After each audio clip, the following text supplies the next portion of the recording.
Bien, lo que vamos a ver entonces es la segunda parte de rutas de la información biológica y en este caso lo que vamos a ver es transcripción y traducción. Nosotros habíamos hablado en la clase anterior del dogma central de la biología, que nos hablaba de la información, cómo se iba movilizando desde el ADN hacia el ARN y de allí hacia las proteínas. Después también vimos cómo la información se replicaba para obtener múltiples copias de ADN y una de las nuevas partes que tiene este dogma central es que la información también puede ir en el sentido inverso desde RNA hacia DNA por medio de la transcripción reversa. Nosotros los mecanismos que vamos a ver hoy son la transcripción, es decir, el pasaje de información desde ADN a ARN, y la posterior traducción a las proteínas. Dentro de esos 4 procesos genéticos básicos que habíamos hablado, nosotros habíamos visto primero la replicación. Dentro de la transcripción, nosotros vamos a ver cómo la información pasa del ADN al ARN, pero en células eucariotas ese ARN no está listo para ser traducido. Sí, lo que vamos a ver es que dentro del núcleo va a tener un procesamiento previo, una maduración de esa molécula de RNA para recién estar listo para poder sintetizar proteínas.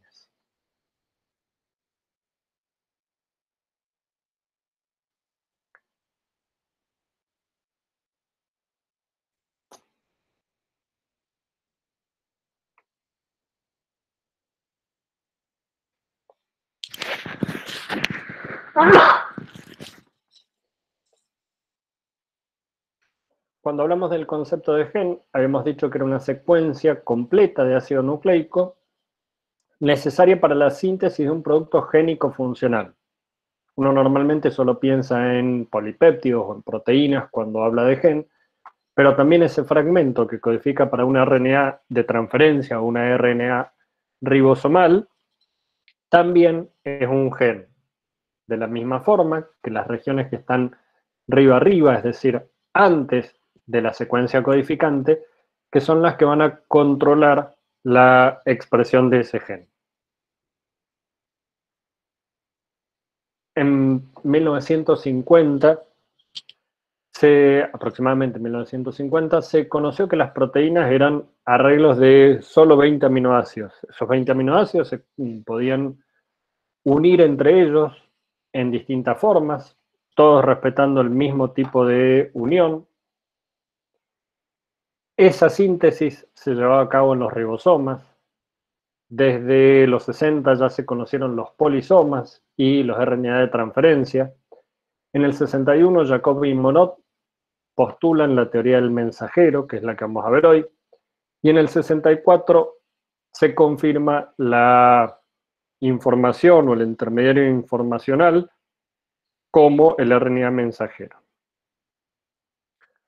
También habíamos visto dentro de la clase anterior que en el núcleo íbamos a tener diferentes procesos, a diferencia de los procariotas que se dan todos en el mismo lugar y que además pueden tener lugar a la vez, es decir, simultáneamente, mientras el RNA se está transcribiendo, puede comenzar la traducción de proteínas.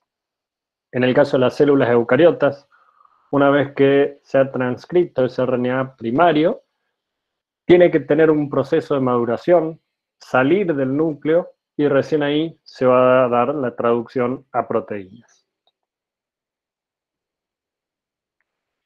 Dentro de los ARN más conocidos o que mejor conocemos, están el RNA ribosómico, el de transferencia y el mensajero. Además, lo que vamos a ver hoy son el RNA heterogéneo nuclear, que es el precursor de ese RNA mensajero, es decir, el RNA que está inmaduro, que todavía le falta el procesamiento para poder salir del núcleo.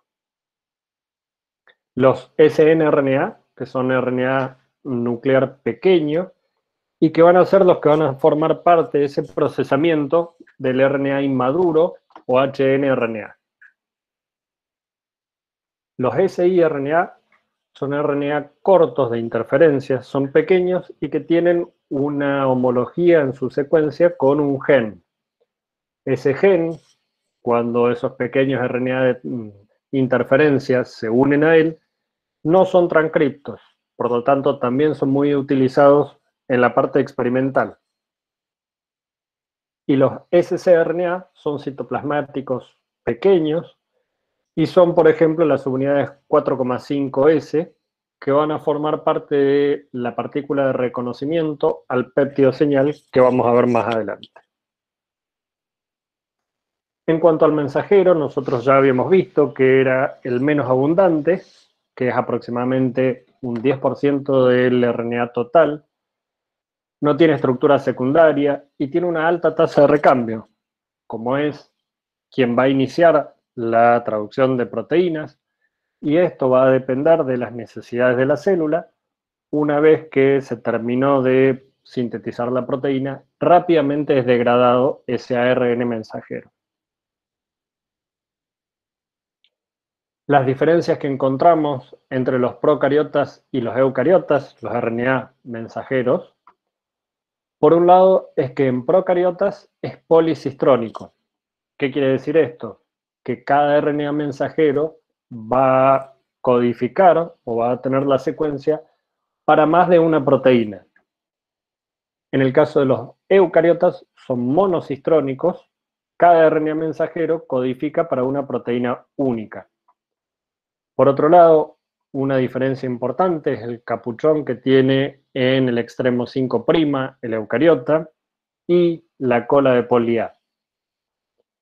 Por otro lado, si hablamos del RNA inmaduro, es decir, previo a que esté listo para codificar para la proteína, también vamos a encontrar la presencia de intrones, además de los exones, que no están presentes en el RNA mensajero procariota.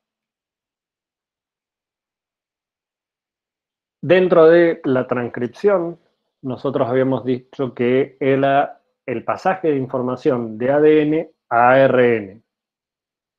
Y los principales tipos de RNA que vamos a ver son el mensajero, que es el templado o donde se saca la información para la síntesis proteica, los de transferencia, que son las moléculas que van a transportar a los aminoácidos que van a sintetizar la proteína, y el ribosomal, que es una molécula estructural y catalítica que va a formar parte del ribosoma junto con las ribonucleoproteínas y que es el lugar de síntesis de las proteínas.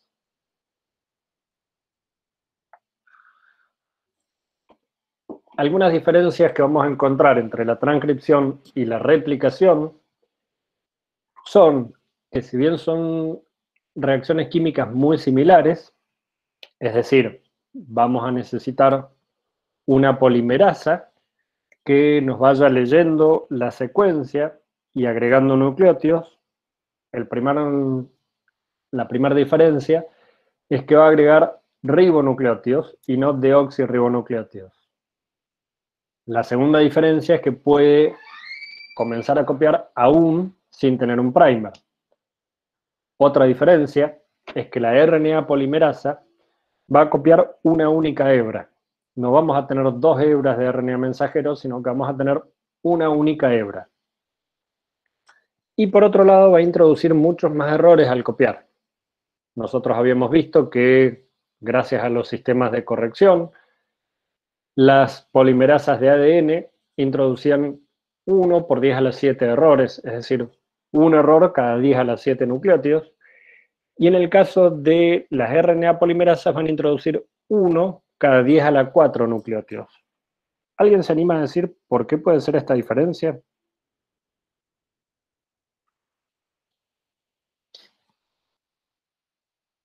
¿Por qué serían menos importantes los errores que cometa una RNA polimerasa que una DNA polimerasa?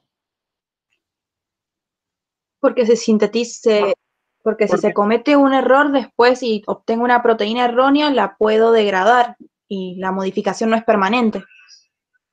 Exactamente. En el caso de introducir un error en el ADN, esa modificación puede ser permanente y puede ir pasándose a la progenie.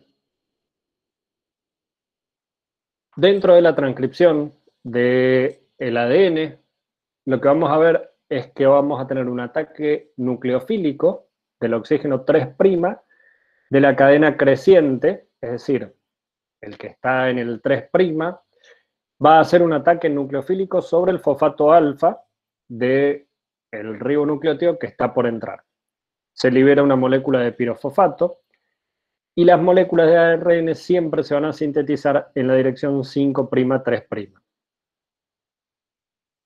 La energía necesaria va a ser obtenida a través de esa hidrólisis de los grupos fosfatos y eso hace que la reacción se desplace hacia adelante.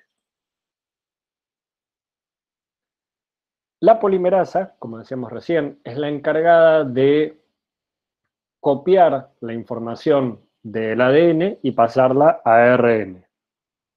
Para poder unirse al ADN y saber dónde va a empezar a copiar, va a necesitar un promotor. Ese promotor es una secuencia específica de ADN que va a ser reconocido por la polimerasa. Es una secuencia unidireccional en una de las hebras de ADN y va a estar en el extremo 5' terminal de los genes. Es decir, la polimerasa se va a pegar río arriba del gen que tiene que codificar. Le va a indicar a esa polimerasa desde dónde tiene que copiar y hacia qué dirección tiene que moverse. Por otro lado, vamos a tener secuencias amplificadoras que tienen entre 100 y 200 pares de bases y que pueden estar próximas al promotor o a muchas kilobases del promotor. Cuando hablamos de los promotores, nosotros vamos a comenzar con los que están presentes en bacterias. Generalmente todos estos estudios se inician en bacterias, que son organismos mucho más simples de estudiar y de manipular. Posteriormente se siguen en organismos un poco más complejos, pero más próximos a las células de mamífero, que son las levaduras, para terminar haciendo los mismos experimentos y las mismas investigaciones en células de mamíferos. Como decíamos recién, dentro de los promotores bacterianos se puede encontrar lo que se denomina la caja Tata. Esa caja Tata está alrededor de 10 pares de bases más arriba del gen que se va a comenzar a transcribir. Y esa caja, esa secuencia específica TTGACA, es donde la polimerasa hace el primer contacto. Desde allí va a unirse para comenzar a transcribir el gen que está a continuación. Las polimerasas que fueron estudiadas en bacterias tienen varias subunidades, tienen 2 alfa, 2 beta y una sigma. Las subunidades alfa son las que se van a unir al ADN, son las que reconocen el promotor. Las beta son parte del centro catalítico.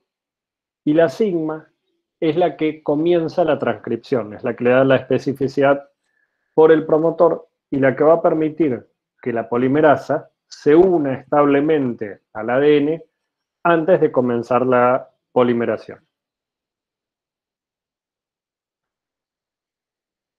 Dentro de las etapas de transcripción se pueden dividir en 3: la iniciación, la elongación y la terminación. En el caso de la iniciación, como vimos recién, esa polimerasa lo primero que va a hacer es unirse al ADN formando un complejo cerrado. Esa polimerasa también lo que va a hacer es comenzar a separar el ADN doble cadena cerca del sitio del inicio de la transcripción, para formar lo que se denomina complejo abierto, porque se comienzan a abrir las hebras de ADN. Y lo que va a hacer esa polimerasa es catalizar el enlace fosfodiéster de los 2 ribonucleótidos iniciales. A partir de allí comienza la elongación, donde la RNA polimerasa se va a mover hacia adelante sobre la hebra de ADN y va a seguir adicionando los ribonucleótidos correspondientes según la secuencia de ADN. La terminación va a ser en un sitio específico donde la polimerasa se va a separar del ADN previo a la liberación de la molécula de ARN que acaba de polimerizar. Dentro de esas etapas, lo que vamos a ver entonces son la unión de los factores de transcripción, ya que se va a necesitar de otros factores además de la polimerasa, la unión de la polimerasa al complejo, la apertura de la doble hélice y cómo se va a ir moviendo hacia adelante. Como decíamos recién, en la caja TATA se va a unir una proteína específica que se une a la secuencia TATA. De allí viene su nombre, TBP por su sigla en inglés. Después de eso, vamos a tener factores de transcripción, de iniciación de la transcripción, que se van a ir uniendo sucesivamente. Primero se van a unir a esa proteína TBP y eso va a permitir la unión de la polimerasa. Una vez que se forme ese complejo de preiniciación, va a haber otros factores de iniciación de la transcripción que se van a ir uniendo sucesivamente para poder movilizar la polimerasa. En el caso del factor de iniciación H, es el que va a tener la actividad helicasa y va a fosforilar además al dominio C-terminal de la polimerasa.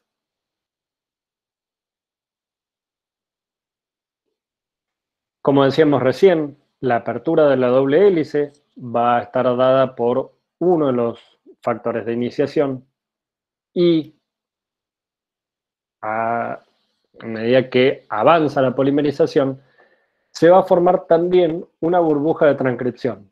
Va a ser muy similar a la que habíamos visto para la replicación, ya que se van a separar las dos hebras de ADN, con la diferencia que la polimerasa únicamente va a copiar la información que hay en una de las hebras de ADN. La hebra 5'3' es la cadena codificante, es la hebra sentido. La 3'5' es la cadena molde, es la sin sentido. Esa burbuja en general va a ser más pequeña que la burbuja de replicación, va a tener alrededor de 12 a 20 pares de bases y en el caso de la existencia de un cebador va a tener 10 nucleótidos alrededor de la iniciación. ¿Cuándo se va a separar la polimerasa? Vamos a ver que se puede detener en sitios de pausa, como son las regiones ricas en GC y en las secuencias palindrómicas. Esos sitios de pausa pueden detener a la transcripción durante tiempos variables que van desde los 10 segundos hasta los 30 minutos. Ahora bien, ¿por qué se detendría la polimerasa en una región que sea rica en guanina-citosina?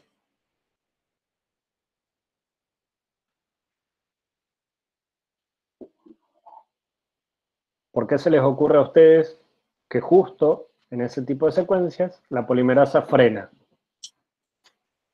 ¿Puede ser porque tenga más puentes de hidrógenos, profe? Exactamente, como tiene más puentes de hidrógenos, si hay muchas repeticiones de guanina-citosina en esa región, le va a costar mucho más a la helicasa separar esas regiones. Por lo tanto, la polimerasa frena para darle tiempo a la helicasa a que vaya rompiendo esas interacciones. En el caso de procariotas, las terminaciones vamos a tener diferentes opciones. Unas que van a ser dependientes de Rho, que es un complejo hexamérico, es decir, de 6 proteínas citosólicos con actividad ATPasa y que tiene además actividad RNA-DNA helicasa, es decir, va a separar las hebras de RNA de las de DNA. En el caso de la terminación simple o independiente de Rho, hay una presencia de secuencias palindrómicas, es decir, secuencias que se pueden leer de atrás para adelante o de adelante para atrás iguales, o en regiones ricas de adeninas. En el caso de las terminaciones mediadas por Rho, como dijimos, es un factor que tiene 6 subunidades y lo que hace es unirse al RNA, llegado al punto del contacto entre el RNA y el DNA, lo que va a hacer es disociar ese complejo que se forma entre el RNA y el DNA. Una vez que ha liberado el ARN, se desensambla el complejo hexamérico. En el caso de las terminaciones simples, las presencias de GC invertidas o las secuencias palindrómicas son aquellas que van a frenar el paso de la polimerasa. Ahora vamos a ver si es que funciona. Un video sobre estos procesos.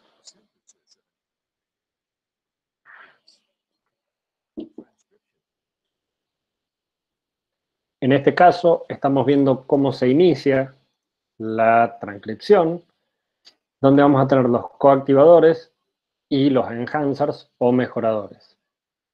Se forma este precomplejo para darle lugar a la polimerasa a que se una a continuación, formando el complejo de iniciación.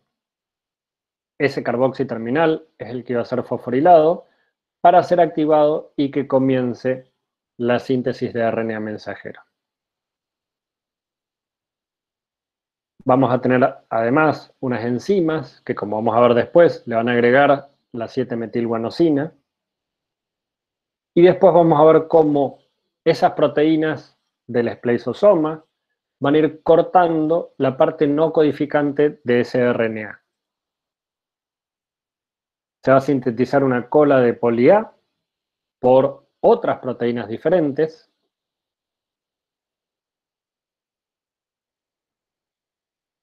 Y ahora ese ARN está listo para abandonar el núcleo.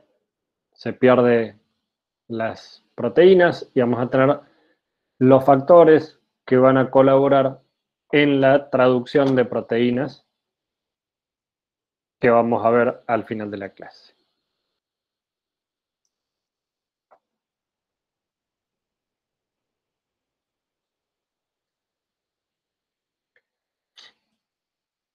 Como veíamos recién, en el procesamiento del ARN vamos a tener diferentes etapas. Por un lado, la formación del capuchón 5' y por el otro lado, la poliadenilación. Después de que se han dado esos dos eventos, vamos a tener el corte y empalme del RNA.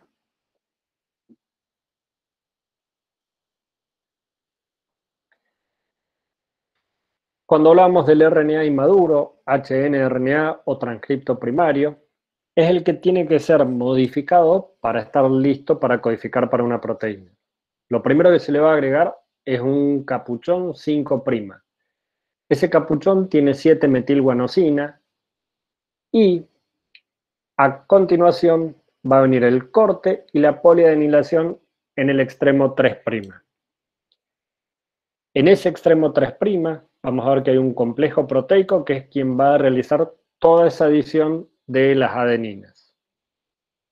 En el caso de las funciones de estos fragmentos, el capuchón de 7-metilguanosina es el que va a ayudar en el direccionamiento y el reconocimiento de los ribosomas cuando sea el momento de la traducción. En el caso de la cola de poli-A, lo que va a hacer es darle mayor estabilidad a ese RNA mensajero. Y después, el último paso de maduración del ARN es el corte y empalme de los intrones.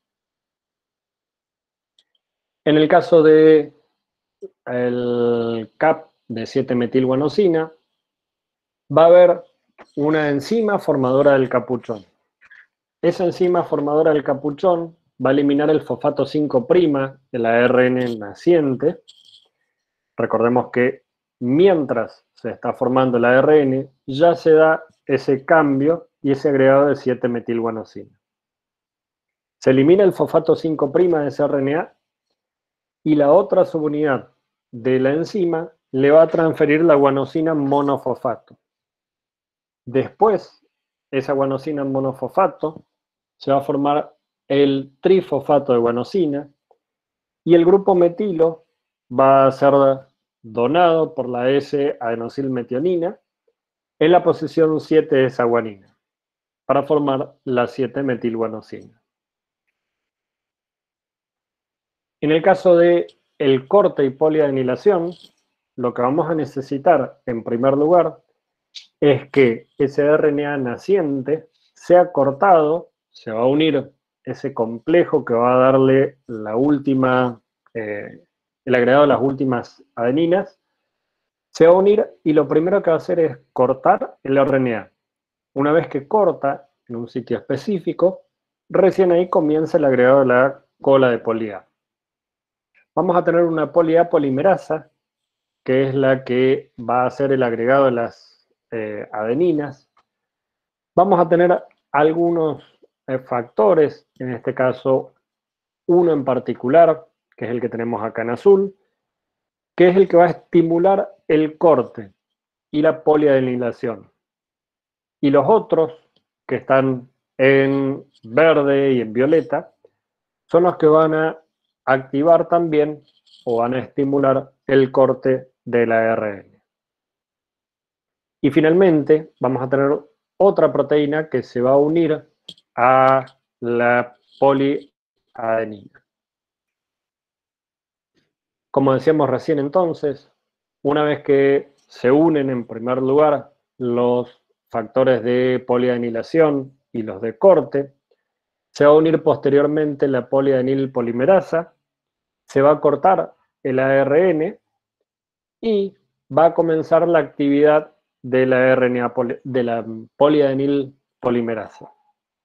En primer lugar, se van a agregar aproximadamente entre 10 y 12 adeninas en una poliadenilación lenta y después va a haber un segundo paso de poliadenilación mucho más rápido que va a agregar entre 200 y 300 poliadeninas. En el caso del corte y empalme del RNA mensajero, lo que se van a eliminar son los intrones, es decir, esas secuencias no codificantes del ARN. Para el empalme se van a producir dos reacciones de esterificación, una en el intrón que se acaba de eliminar y otra uniendo los dos exones contiguos.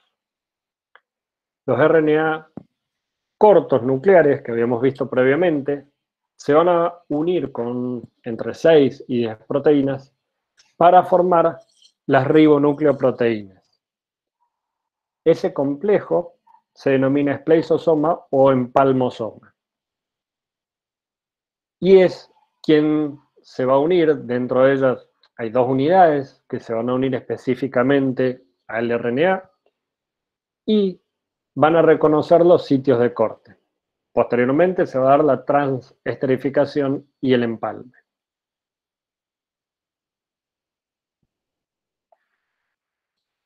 Las unidades 1 y 2 se van a unir en los extremos del intrón que va a ser cortado. Estas van a reclutar a las demás unidades y las demás unidades son las que van a producir el corte, la primera transesterificación, donde se van a unir los extremos de los intrones que se van a eliminar, y una segunda transesterificación que va a unir los dos exones, que son los que van a codificar para una proteína.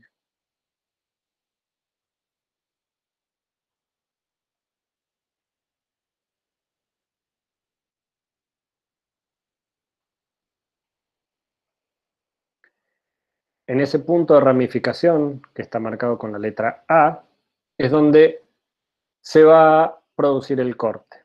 Como decíamos recién, las ribonucleoproteínas se van a unir en los extremos de los exones y en el sitio de ramificación.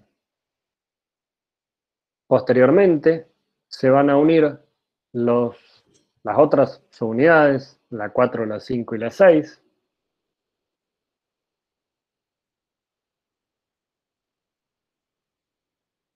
Y van a producir el corte. Ya está formado el espleisosoma y lo que va a hacer es, una vez que se desuna la unidad 4, se va a movilizar sobre el complejo para permitir el corte. Se produce la primera transesterificación entre el punto de ramificación y el extremo del intrón que va a ser eliminado, y la segunda se da entre los dos exones.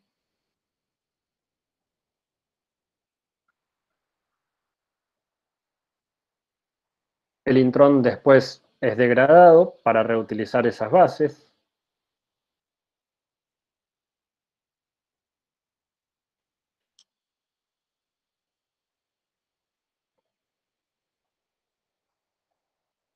Y así va a suceder con cada uno de los intrones que haya que eliminar.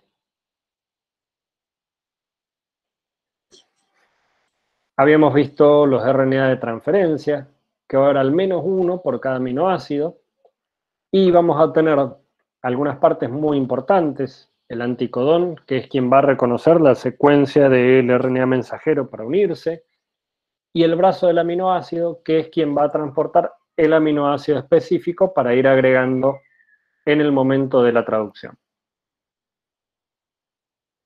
Por otro lado, vamos a tener las aminoacil tRNA sintetasas, que lo que van a hacer es volver a cargar a esos ARN de transferencia, que una vez que se dieron el aminoácido para el péptido creciente, tienen que ser reutilizados, agregando el aminoácido correcto para cada uno de estos RNA de transferencia.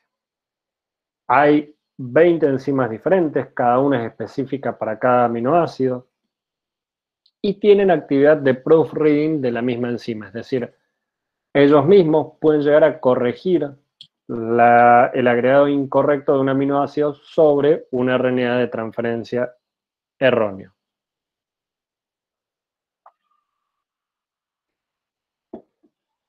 Finalmente vamos a tener los ribosomas. En los ribosomas es donde se va a dar la traducción de proteínas. Estos ribosomas no van a reconocer directamente los aminoácidos, por eso es que se necesitan los RNA de transferencia. Esos RNA de transferencia sí van a ser reconocidos, y dentro de estos ribosomas, una vez que se hayan unido las dos subunidades, la mayor y la menor, vamos a tener algunos sitios muy específicos y muy importantes. El sitio A es donde se denomina el sitio aminoacil, y es donde van a ir ingresando cada uno de los tRNA transportando el aminoácido que va a ser agregado. En el sitio peptidil es donde se va a alojar el RNA de transferencia que se ha ido y va a dejar el péptido creciente. Y el sitio de salida. Dentro de esas subunidades, como decíamos previamente, tenemos la mayor y la menor, tanto en procariotas como en eucariotas. Si bien el peso no tiene nada que ver con el nombre, ese nombre en realidad viene de la velocidad de sedimentación que tiene cada una de estas subunidades.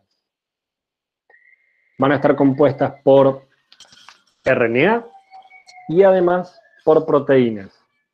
En el caso de los procariotas van a tener 30 proteínas la subunidad mayor y 21 la menor.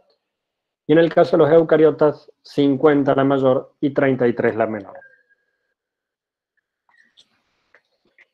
Si bien los dos ribosomas son muy similares en diseño y función, los dos ribosomas, la subunidad menor une al tRNA y al mRNA, y en ambos casos la subunidad mayor corresponde a la parte catalítica del enlace peptídico, es decir, donde se va a dar el enlace peptídico, donde se va a formar el péptido creciente, es sobre la subunidad mayor.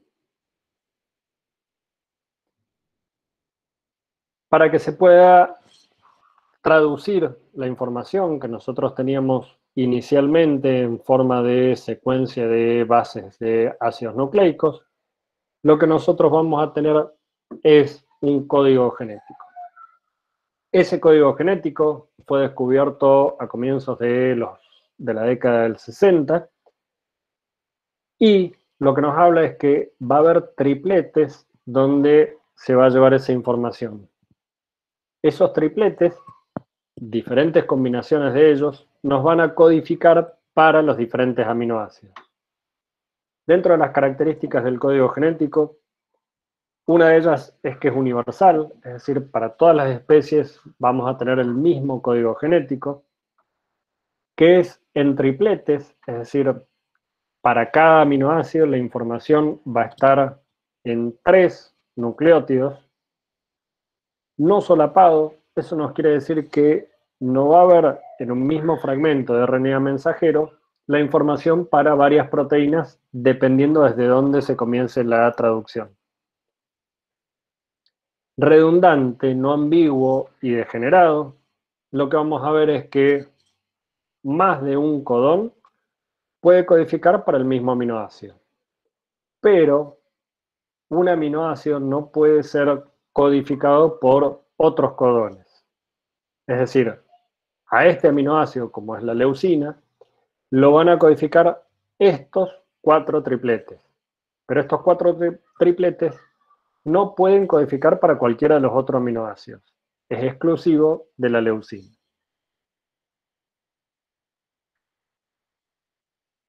Cuando hablamos que el código es degenerado o redundante, es porque las combinaciones entre las bases, por cada codón que tiene 3 bases, nos da un total de 64 diferentes combinaciones.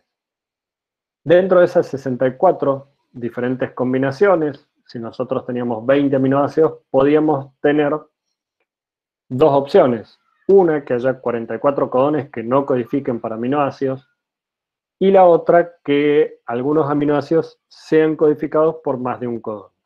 Y es exactamente ese el caso. Como veíamos recién, vamos a tener más de un codón para cada aminoácido. Y por otro lado, los que están en rojo, son 3 codones de terminación que nos van a decir hasta dónde se va a sintetizar la proteína. Como la lectura de esta información es en tripletes, nosotros vamos a tener lo que se denomina marco de lectura. Cuando decíamos que no era solapado, quiere decir que nosotros, dentro de ese código genético, no vamos a tener 3 opciones de proteínas diferentes según dónde nos paremos. Va a haber un único marco correcto y eso va a depender desde dónde se inicie la traducción de proteínas.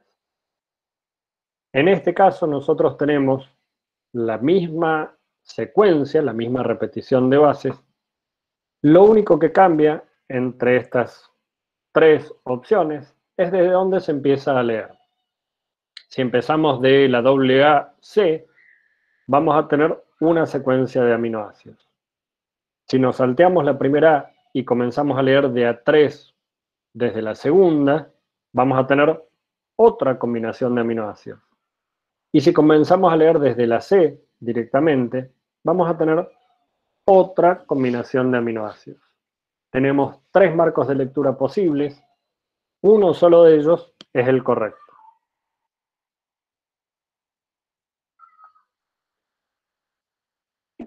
Dentro de la síntesis de proteínas, van a comenzar cerca de la secuencia de Shine-Dalgarno. En las procariotas vamos a tener una secuencia Cossack, que es la que está marcada acá, una A, 2C, AUG y una segunda C. Y la secuencia de Shine-Dalgarno va a estar ubicada a unos 10 nucleótidos del codón AUG. Ese codón AUG es el codón que codifica para una metionina y que es el primer aminoácido de cada una de las proteínas. Ahora bien, una misma proteína puede tener varias metioninas. Acá viene la importancia de ese CAP de 7-metilguanosina, que lo que va a hacer es un escaneo para buscar esas secuencias Cossack y el primer codón AUG que esté próximo a esas secuencias Cossack.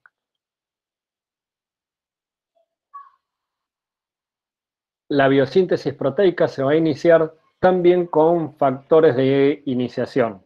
Nuevamente, vamos a tener factores de iniciación, factores de elongación y factores de terminación. En el caso de los factores de iniciación, la primera actividad que van a tener va a ser la de unir a las dos subunidades ribosomales. En el caso de el 3 y el 6, lo que hacen es mantenerlas separadas. Así, mientras no hay síntesis proteica, los ribosomas están separados entre ellos. Para que se active ese complejo, vamos a necesitar los factores de iniciación 1A y el 2, que va a transportar además a la metionina unida al RNA de transferencia. En ese caso, cuando se comience la síntesis, vamos a tener un complejo de preiniciación con esos tres componentes. Posteriormente, el factor 4 es el que va a reconocer a ese casquete metilado que habíamos dicho anteriormente. Ese 7-metilguanosina va a ser reconocido por uno de esos factores de iniciación. A partir de allí, se va a seleccionar ese sitio AUG que codifica para la metionina dentro de los que estén más próximos a la secuencia Cossack. En este caso, la lectura de ese RNA la va a hacer el factor de transcripción 3 y el 4. Posteriormente viene la elongación, donde vamos a tener factores de elongación que van a formar parte de este proceso. Va a ir ingresando un aminoácido tRNA, el que corresponda con la secuencia de RNA mensajero que tenemos que copiar, y se va a agregar en el sitio aminoácido. Por otro lado, se va a ir formando el enlace peptídico y se va a traslocar el ribosoma respecto del RNA. Es decir, el ribosoma es el que se va a ir moviendo sobre el RNA. A medida que van avanzando, van a ir ingresando los demás RNA mensajeros, RNA de transferencias, perdón, en el sitio aminoácido, para que se dé la unión peptídica entre los dos aminoácidos que van a ir codificando. Una vez que se dé esa unión peptídica, el tRNA de transferencia que estaba en el sitio peptidil va a salir, va a ir primero al sitio de exit, de salida, y se va a movilizar el que estaba en el aminoácido, ahora va a quedar en el peptidil, liberando el sitio aminoácido para que venga el próximo tRNA. En esa traslocación va a interferir el factor de elongación 2, que es una GTPasa, que va a unir a el GTP y que la hidrólisis de ese GTP es la que va a dar la energía para que se desplace el ribosoma. En la terminación, cuando un sitio de terminación de los tres que habíamos visto esté presente en la secuencia, va a ser reconocido por los factores de terminación. Vamos a tener tres factores de terminación, dos que van a hacer el reconocimiento de la secuencia, de diferentes secuencias, y un tercero que va a catalizar esa liberación de la cadena polipeptídica.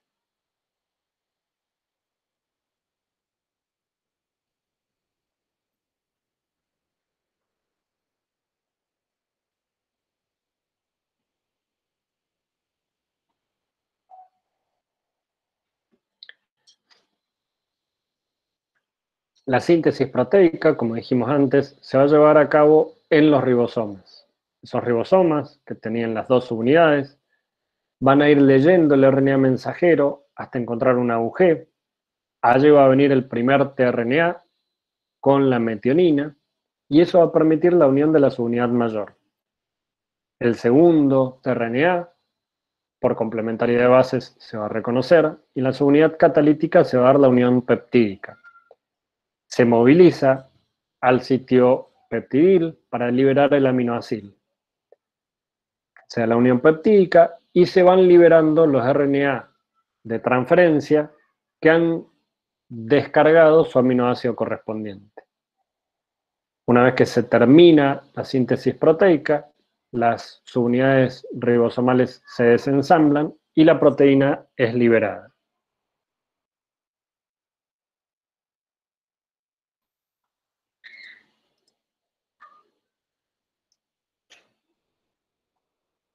Como decíamos recién, cada uno de esos nuevos tRNA de transferencia van a ingresar al sitio aminoácido. La unión peptídica se va a ir dando con la liberación de agua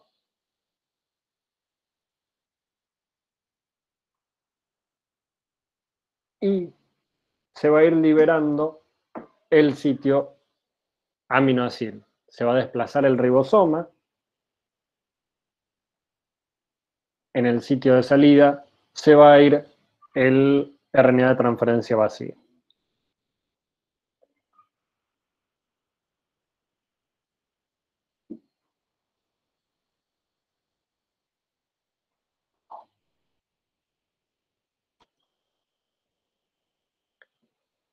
Después de la síntesis proteica vamos a tener algunas modificaciones.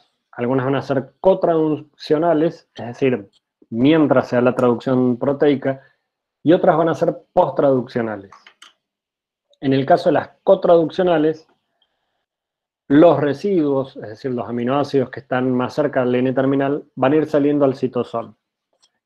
Si bien vamos a tener dos síntesis diferentes de proteínas, las dos van a estar en los ribosomas, pero unas van a ser en ribosomas libres y las otras van a ser en ribosomas unidos al retículo endoplásmico.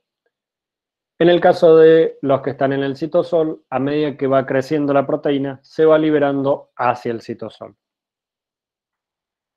Las proteínas, a medida que se van liberando, van adquiriendo la conformación de plegamiento correcta. Como habíamos visto anteriormente, va a haber un conjunto de proteínas que se denominan chaperonas que van a colaborar en ese plegamiento. La metionina inicial en procariotas y en eucariotas es eliminada y en el caso de las histonas, por ejemplo, esa acetilación se va a ir dando cotraduccionalmente.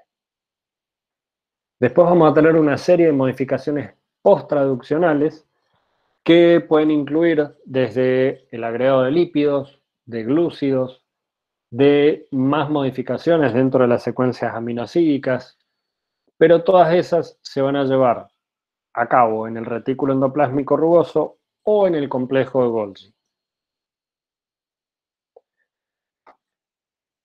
Nosotros habíamos dicho que estos ribosomas que se unían al RNA mensajero iban a ir sintetizando la proteína.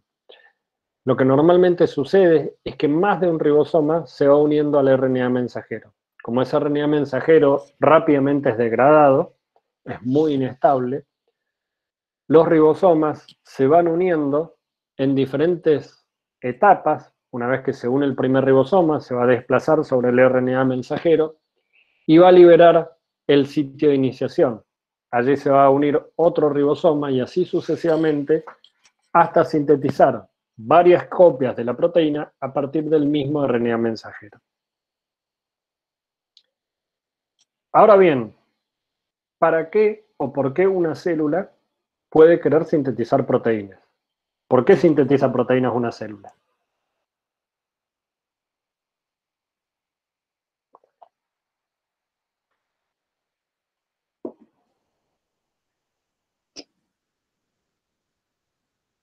Y, por ejemplo, las necesita para funciones de transporte, para cumplir las funciones metabólicas que tiene el cuerpo en general.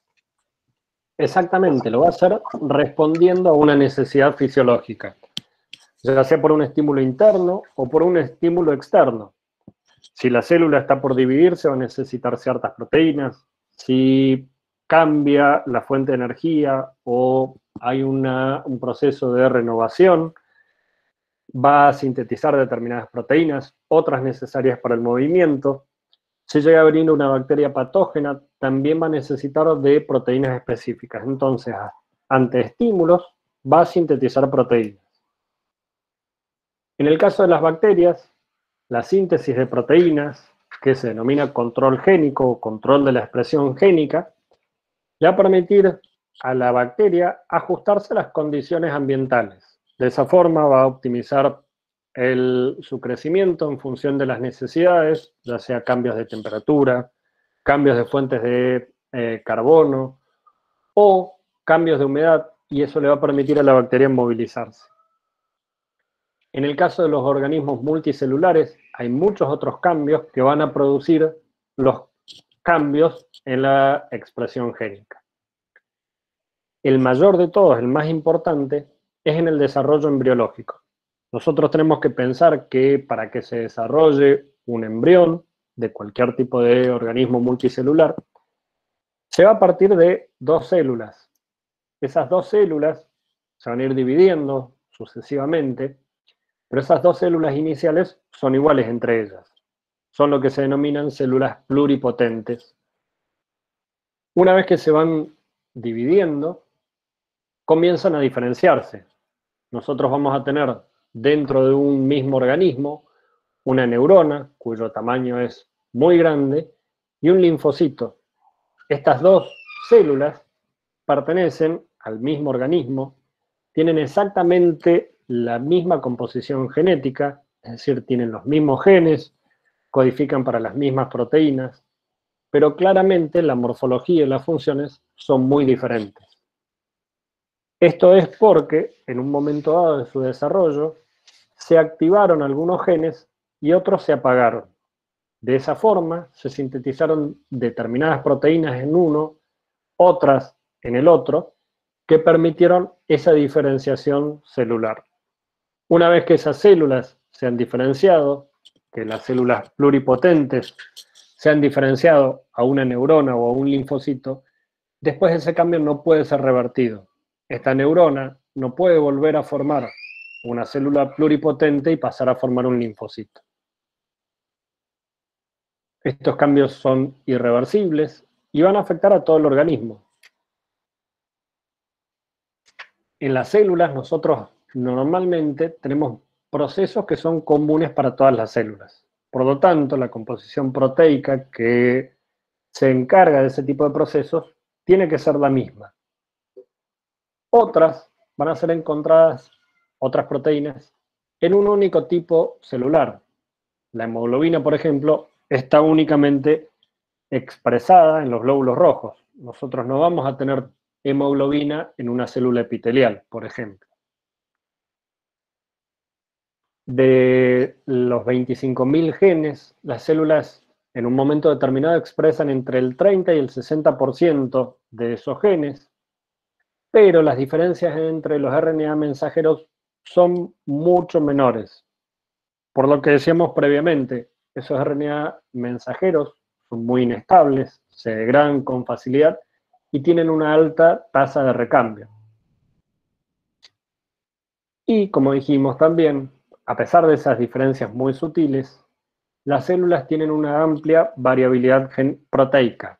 Es decir, al comparar el contenido de proteínas de dos células de distintos tejidos, por más que pertenezcan al mismo individuo, podemos encontrarnos una gran variabilidad en cuanto al contenido de sus proteínas.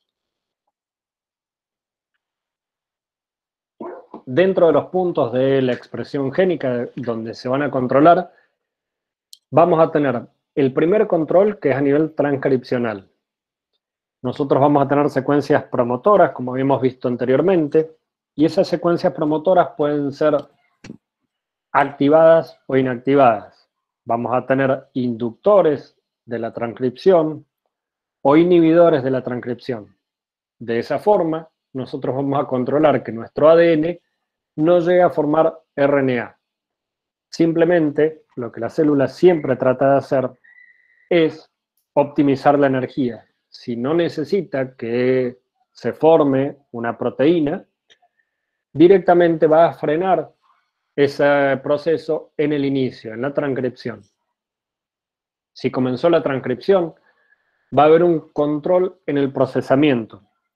Cuando vimos recién el procesamiento del ARN mensajero en el núcleo, nosotros vamos a tener algunas variaciones dentro de los cortes y empalme que nos van a dar variabilidad en cuanto a las proteínas. En algunos casos vamos a tener proteínas más largas o más cortas, dependiendo si los intrones son eliminados totalmente o alguno es conservado en ese proceso de corte y empalme.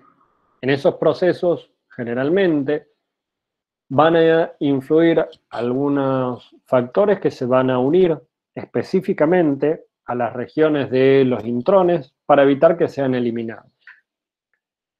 Una vez que el RNA mensajero abandona el núcleo, tiene que ser correctamente transportado y localizado. Vamos a ver que hay zonas más activas de la traducción de proteínas para que éste pueda llegar a formar esa proteína. El siguiente paso de control es el control de la traducción, donde se van a formar, como vimos recién, las subunidades ribosomales para formar la proteína. Por el otro lado, el RNA mensajero, una vez que cumplió su función, va a ser rápidamente degradado e inactivado. Y una vez que nosotros tenemos nuestra proteína, en algunos casos se van a sintetizar como proteínas activas, es decir, van a estar listas para comenzar a funcionar, y en otros casos pueden tener un control extra que active e inactive las proteínas. Como vimos en el caso de las enzimas, hay algunas proteínas que necesitan un corte, hay otras que necesitan fosforilaciones y desfosforilaciones, otras que van a unirse a GTP o GDP para poder funcionar en cualquiera de los casos.